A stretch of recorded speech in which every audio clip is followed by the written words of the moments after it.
Здравствуйте, в эфире Амшик Шара. Сегодня в выпуске. Правительство утвердило проект госбюджета. Теперь слово за парламентом. Репортаж заседания Кабинета министров. Из 250 заявок отобрано 50 картин. Фестиваль Кунаки открылся в Сухуме. И дебют, и премьера. Спектакль «Пастух и кот» на сцене Абхазского театра. Члены правительства утвердили проект закона Республики Абхазия о республиканском бюджете на 2018 год. Очередное заседание Кабинета министров состоялось сегодня. Подробности в репортаже Ирины Аршпа. Республиканский бюджет на 2018 год дефицитный. Общий объем бюджета по доходам составляет 9 миллиардов 501 миллион рублей и по расходам 9 миллиардов 602 миллиона. Таким образом, дефицит составил около 100 миллионов рублей.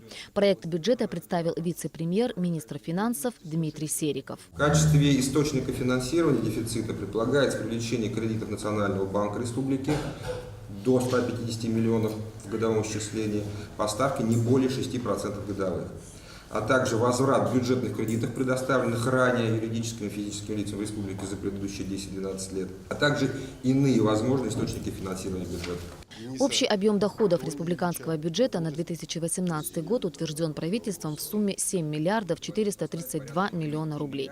Из них доля финансовой помощи Российской Федерации на социально-экономическое развитие страны 2 миллиарда 671 миллион. И еще 1 миллиард 620 миллионов будет направлен на осуществление бюджетных инвестиций в рамках реализации инвестиционной программы содействия социально-экономическому развитию Абхазии на 2017-2019 годы.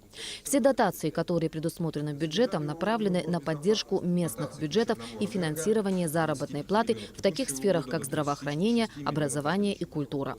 Объем дотаций составит порядка 640 миллионов рублей. В 2018 году доходы государственного бюджета по сравнению с 2017 годом уменьшаются на общую сумму 656,5 миллионов рублей. При этом доля собственных доходов государственного бюджета Республики Абхазия сократится на 231 миллион рублей. Остаточная разница в размере 424 миллионов снижается за счет снижения объема финансовой помощи со стороны Российской Федерации. В 2018 году увеличатся расходы на социальные выплаты. 200 инвалидов первой группы будут получать 20 тысяч рублей ежемесячно. Увеличены и пособия многодетным семьям. В сфере здравоохранения, национальной безопасности и правоохранительной деятельности также предусмотрено увеличение расходов. При этом около 50% расходной части бюджета уходит на выплату заработной платы. В основу формирования объема и структуры расходной части проекта бюджета заложена реализация следующих приоритетных задач. Это, безусловно, исполнение законодательно установленных обязательств по выплате социальных пособий и компенсации в сфере социальной защиты и обеспечения заработной платы работников бюджетной сферы. Несмотря на снижение расходной части бюджета при его формировании на 2018 год, было предусмотрено увеличение по ключевым направлениям. Расходы на здравоохранение увеличиваются с 551 миллиона рублей до 588 миллионов рублей, это более чем на 36,5 миллионов рублей. На социальные выплаты со 166 миллионов до 202 миллионов рублей, это порядка 36 миллионов рублей. Увеличиваем пособия инвалидам первой группы, нуждающимся в постоянном постороннем уходе с второго полугодия 2018 года. Если говорить об абсолютных цифрах, то на 10 тысяч рублей будет увеличены выплаты первой категории инвалидов. Проект республиканского бюджета был утвержден единогласно. Впереди обсуждение законопроекта в парламенте страны. Члены правительства также утвердили проекты законов о бюджетах фондов обязательного медицинского и социального страхования, пенсионного и дорожного фондов, внебюджетного фонда инвалидов Отечественной войны народа Абхазии и фонда репатриации. На заседании Кабинета министров были рассмотрены и кадровые вопросы. Единогласным решением правительства Алиса Ардзенба назначена заместителем министра здравоохранения, а Денис Гулария – председателем Пенсионного фонда республики. Ирина Аршба, Роберт Ломия, Абхазское телевидение. Общественная палата Абхазии обращается к членам муниципального совета шотландского города Килмарнок не поддаваться на провокацию, инициированную послом Грузии в Великобритании Беручашвили после ее недавнего визита в Шотландию. Речь идет о намерении властей шотландского города Килмарнок, являющегося побратимом Сухума, демонтировать мемориал, установленный в память об абхазских воинах, погибших в результате агрессии Грузии в 1992-1993 годах. Совершенно очевидно, что целью этой кампании является подрыв дружественных отношений, сложившихся между городами-побратимами, столицей Абхазии Сухумом и шотландским Килмарноком. На наш взгляд, действия грузинского посла являются проявлением недальновидной и агрессивной политики грузинских властей по отношению к Абхазии, отмечается в обращении Общественной палаты республики, которая была направлена в муниципальный совет города Килмарнок и депутатам парламента Шотландии и Великобритании. Ранее Министерство иностранных дел Республики Абхазия выступило с комментарием по этому поводу, в котором расценило подобные варварские шаги грузинского руководства как очередное яркое подтверждение агрессивного и антигуманного характера грузинской политики по отношению к Абхазии и ее народу. Арбитражный суд Республики Абхазия и Российский государственный университет правосудия подписали договор о сотрудничестве в целях совершенствования и повышения качества обучения судей арбитражного суда в университете. Об этом сообщает пресс-служба арбитражного суда Абхазии. Договор предусматривает обмен юридической литературой, учебными и методическими материалами, повышение квалификации судей арбитражного суда и профессиональная переподготовка впервые назначенных судей в университете. Документ с абхазской стороны подписан председателем арбитражного суда Фатимой Квицине с российской и ректором Российского государственного университета правосудия Вячеславом Ершовым.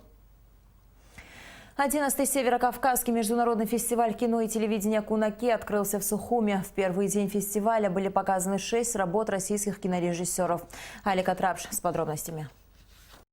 Фестиваль «Кунаки» – это не просто фестиваль кино. Это некий творческий форум, который объединяет режиссеров Абхазии, России и ближнего зарубежья. Площадка форума дает возможность обменяться творческими идеями, показать свое кино и оценить работы коллег. За несколько часов до открытия фестиваля в Государственном музее боевой славы начался показ конкурсных фильмов. Форум начался с кинокартины «Абхазия. Код возрождения» режиссера Алексея Малечкина. Документальный фильм повествует об абхазской земле, национальных традициях, вере, культуре и военном времени. Режиссеру удалось передать всю атмосферу абхазского быта, так как он сам родился и вырос в Сухуме.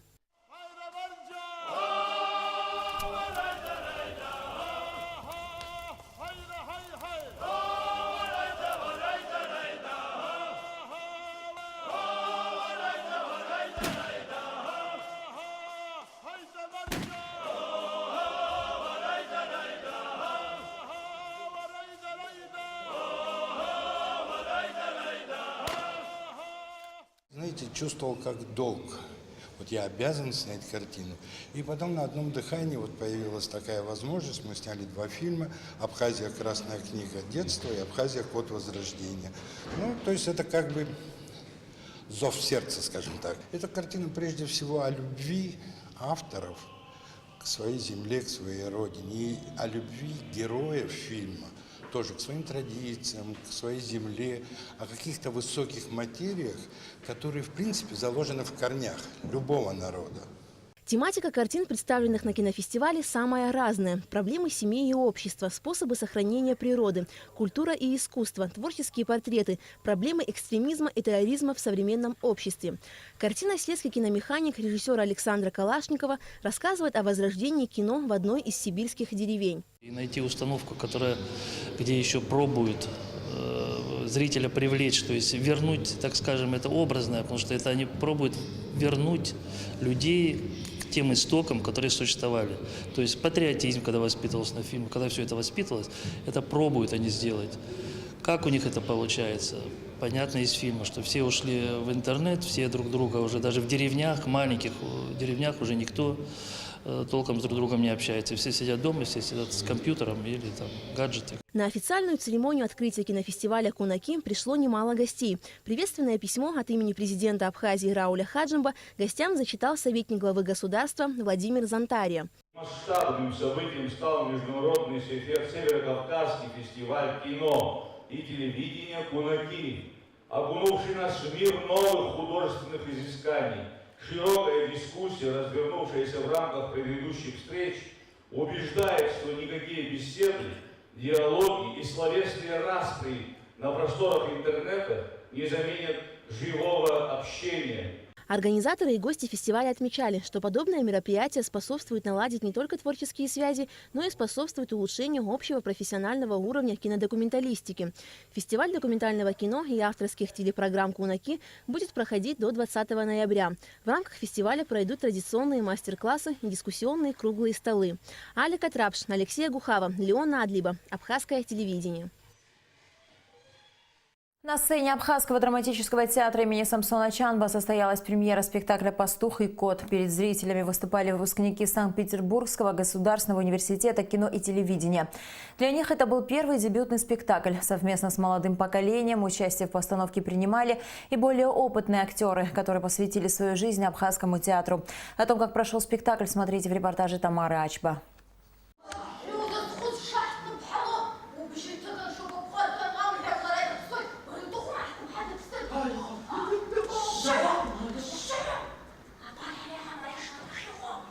Свои фантазии воплотил в жизнь режиссер-постановщик Алхас Шамба. Распределить роли для каждого участника спектакля режиссеру было нелегко, так как с молодым составом он работал впервые, и изучить характер каждого практически не было времени. У нас в театрах, на мой взгляд, мало детского репертуара, поэтому мы решили как-то чуть восполнить этот пробел. Это один момент. Второй момент, вообще, я считаю, что чтобы привлечь в театр зрителя, надо начинать именно с детей и расти вместе с ними в спектаклях. Играть на сцене перед большим количеством зрителей всегда тяжело. Главная задача актера – донести до публики смысл и задумку спектакля. На премьеру были приглашены учащиеся Сухумского лицея-интерната. На протяжении всего спектакля звонко звучал детский смех, подбадривающий актеров. Широкая улыбка не спадала с лица зрителей и самих актеров. Я изначально уже готовилась к этой роли, как мне дали эту роль, но просто немного трудно перевоплотиться, так как я человек, нужно перевоплотиться в животное, но в то же время не оставлять себя, не забывать про себя, что ты человек. Но для меня сейчас самое главное – это взаимодействие со зрителями, как они меня примут, чтобы они, для детей я должна быть котом, и я хочу, чтобы детям было весело. Яркий фон, подвижные декорации, бесконечная игра светом, но главная неожиданность – персонажи. Спектакль рассчитан на детскую аудиторию. Художник Диана Допо создала необычные костюмы, чтобы привлечь внимание детей. К одному из самых заметных событий сезона режиссеры и актеры готовились около 2 месяцев. У меня роль, которую я играю в спектакле, я сперва думал, что она будет легкой. Но нет, мы здесь играем втроем, получается, одну роль, потому что мы играем слуг царя, и нам нужно быть как бы одинаковыми и исполнять одну роль, и препятствия, события и цель у нас одна. И в этом вот заключается вся как бы трудность. Премьера увенчалась успехом. По окончании спектакля, перекрывая громкие аплодисменты и возгласы восторга, режиссер вместе с актерами поблагодарил публику за теплую атмосферу в театре. Тамара Ачба, Михаил Братухин, Абхазское телевидение. Аналитики сервиса по поиску попутчиков Бипкар зафиксировали заметный рост популярности черноморских маршрутов в осеннее время и проанализировали самые популярные города на Черном море, куда россияне ездили этой осенью. В пятерку лучших вошли Сочи, Анапа, Севастополь, Симферополь и Геленджик. Интересно, что среди топ-10 самых популярных у россиян черноморских направлений 2 города Абхазии – Гагра и Сухум. Многие россияне традиционно отправляются в страну души, которая славится богатым культурным и историческим наследием, дикой нетронутой природой и гастрономическим богатством. По мнению аналитиков сервиса, повышение популярности черноморских маршрутов именно в осенний период объясняется просто. Сказывается близость холодного времени года и относительная дешевизна автопутешествий на Черное море.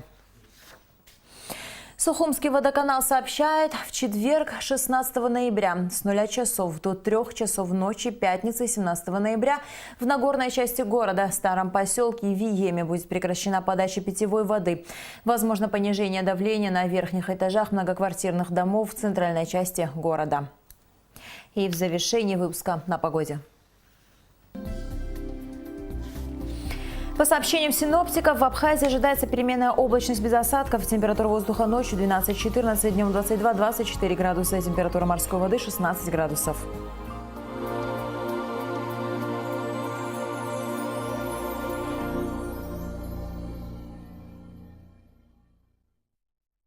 На этом наш выпуск завершен. До скорых встреч в эфире.